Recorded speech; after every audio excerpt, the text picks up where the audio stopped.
Hello friends, চলে এসেছি একটা চটজলদি জলখাবার নিয়ে।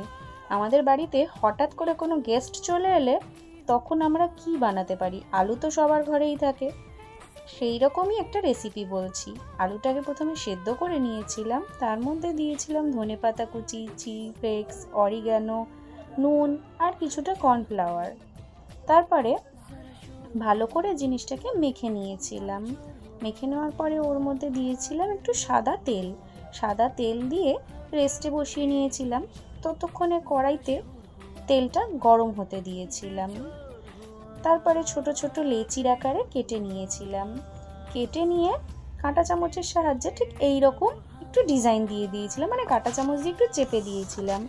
আপনারা ওটাকে স্মাইলির আকার দিতে পারেন বা আপনাদের যে কোনো শেপ ইচ্ছা সেই রকম শেপ দিতে পারেন।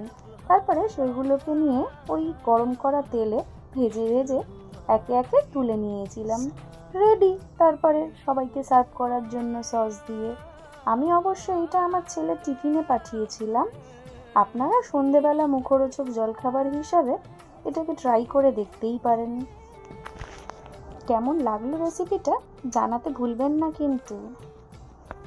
ঠিক আছে বন্ধুরা, আজ তবে আসি, আবার কোনো একদিন অন্য কোনো রেসিপি